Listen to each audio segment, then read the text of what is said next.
ఈ రోజు ఈ ప్రభుత్వం యొక్క పరిస్థితి ఏంటంటే కొండ నాలికకు మందు పెడితే ఉన్న నాలిక ఊసి కింద పడ్డదంట. ఆ రకంగా ఉంది. రాహుల్ గాంధీ గారేమో దేశానికి రోల్ మోడల్ అన్నారు.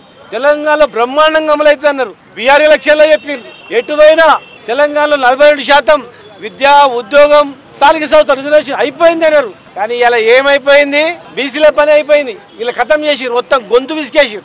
నట్టేట ముంచి పడేసిరు. ఉన్న రిజర్వేషన్ కూడా రాకుండా అయిపోయింది. పేపర్లలో చూడండి, ఎలక్షన్ కమిషన్లను అడగండి, లేదంటే చీఫ్ సెక్రటరీ గారిని అడగండి. ములుగు జిల్లాల అసలుకు లేదు. భద్రాద్రి కొత్తగూడెంలో నామమాత్రం. నార్కర్నూలు జిల్లాలో 10%, ఒక జిల్లాలో 0%, ఒక జిల్లాలో 10%, ఒక జిల్లాలో 15%. 95% జనాభా ఉన్నటువంటి గ్రామాలలో కూడా ఒక వార్డు మెంబర్ లేడు. మండలాల్లో ఒక సర్పంచ్ లేడు.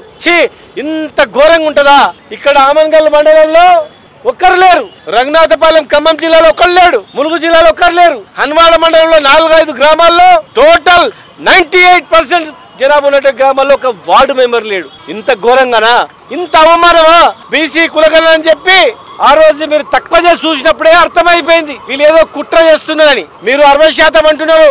బిడ్డ మీరు 60% లేరు, 40% అని చెప్పేటట్లు ఇండైరెక్ట్ గా తక్కువ చేసి రిటర్న్ ఇచ్చేటట్టు చూపించారు. సమాజం కామ్గా ఉంది.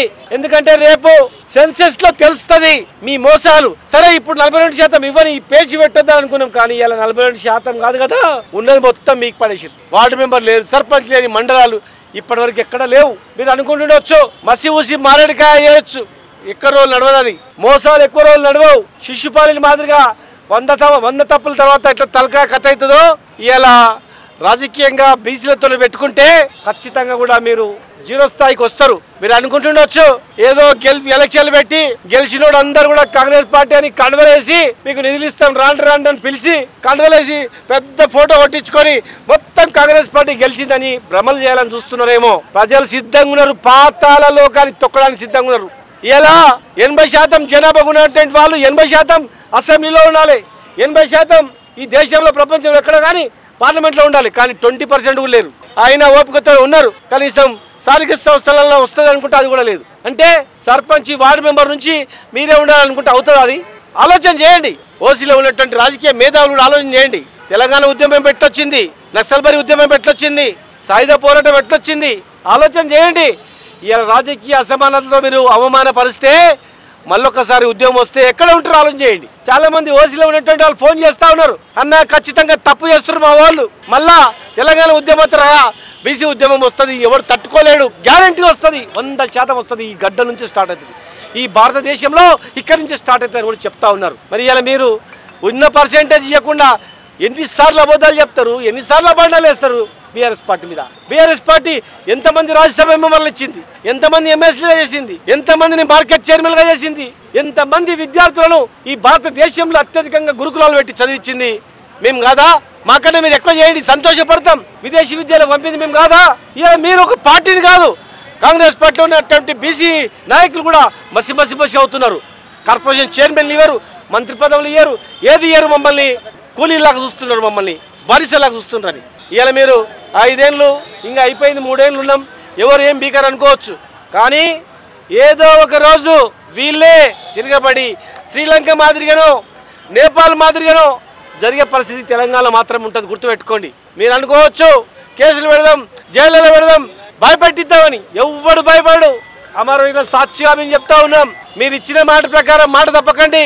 ఇలా మోసం చేసి ఎలక్షన్ ఇట్లా పెడతామంటే మీ కర్మ. మిమ్మల్ని ఎవడు కూడా బాగు చేయరు. ప్రజల్ని ఎవడు ఆపలేడు, నిర్బంధాలు ఆపలేవు, కేసులు ఆపలేవు. ఇలా మీరే సమాధులు దోక్కుంటున్నారు, గుంతలు దోక్కుంటున్నారు మీరు భూస్థాపితం కావడానికి. మిమ్మల్ని ఎవడు అడిగిండా? మీరే ఇస్తామన్నారు. ఒక కామన్ డిక్లరేషన్ అంటే ఓన్లీ 42% రిజర్వేషన్ మాత్రమేనా? విద్యలో ఇవ్వరా? మా తమ్ముళ్లకు చదువుకోవడానికి డాక్టర్లు కావద్దా? ఉద్యోగాలలో ఇవ్వరా? బడ్జెట్ ఇవ్వరా? ఎన్నో హామీలు ఇచ్చి ఇవాళ ఇస్తారని ఇది ఒక్కటి కూడా ఎలక్షన్ల చుట్టూ తిప్పి మోసం చేస్తారా? ఒక జిల్లాలో 0%. కామారెడ్డిలో ఏదైతే కాంగ్రెస్ ప్రభుత్వం ఎన్నికల సమయంలో అడ్డగోలు హామీలు ఇచ్చింది, దాంతోపాటు రిజర్వేషన్ల ఎక్కడ రిజర్వేషన్ లేదు, ఏది లేదు. 2 జీవోలు వచ్చినాయి, 2 ఆర్డినెన్స్ వచ్చినాయి. విద్యా ఉద్యోగాలలో ఒకటి రాజకీయ రిజర్వేషన్ స్థానిక సంస్థలలో. ఇలా రెండింటికి పరిమితమైనది ఒక్కటే దానికి వచ్చింది మళ్ళా. ఎందుకంటే విద్యలో ఇవ్వాల్సి వస్తుంది, ఎంప్లాయ్మెంట్ లో ఇవ్వాల్సి వస్తుంది, లొల్లి పెడతారు, స్టూడెంట్స్ తిరగబడతారు, జీవాలు ఇచ్చిన తర్వాత అమలు కాకపోతే దీన్ని కప్పిపెట్టిరు. ఇలా విద్యార్థి లోకమంతా మరి రామకృష్ణ ఆధ్వర్యంలో రాష్ట్ర వ్యాప్తంగా ఇలా 1200 కోట్ల బకాయి పడ్డారు ఫీజు రియంబర్స్మెంట్ కింద.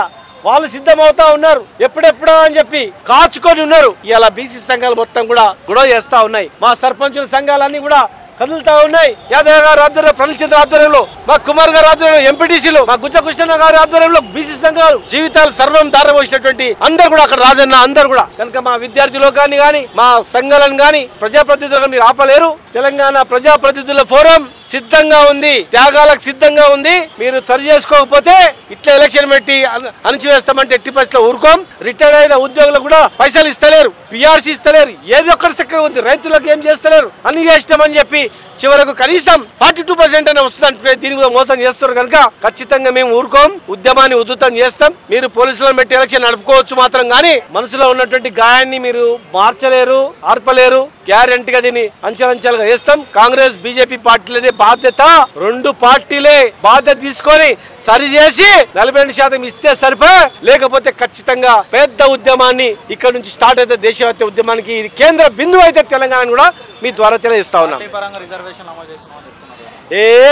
అది లేనేలేదు కదా, పార్టీ పరంగా పోవడానికి బీఫామే లేదు.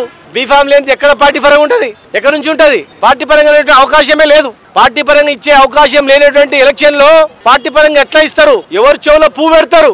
మేము చదువుకోలేదా? మేమంతా చదువుకోలేనటువంటి వాళ్ళు అనుకుంటున్నారా? తప్పది. ఎంపీటీసీలు, జడ్పీటీసీలు పార్టీ పరంగా ఇస్తారు. ఎట్లా ఇస్తారు? ఏ రకంగా ఇస్తారు? కనుక అన్ని పార్టీలో ఉన్నటువంటి ప్రజాప్రతినిధులు, అన్ని పార్టీలో ఉన్నటువంటి మేధావులు ఈసారి ఇట్లా రాకపోతే మళ్ళీ మీరే ద్రోహం చేసినట్టు, ఈ జాతికి ద్రోహం చేసినటువంటి వాళ్ళు అవుతారు. కనుక దయచేసి మీరందరూ కూడా ముందుకు రావాలని చెప్పి మరి విద్యార్థి నాయకుడు రామకృష్ణ గారు కూడా మాట్లాడతారు.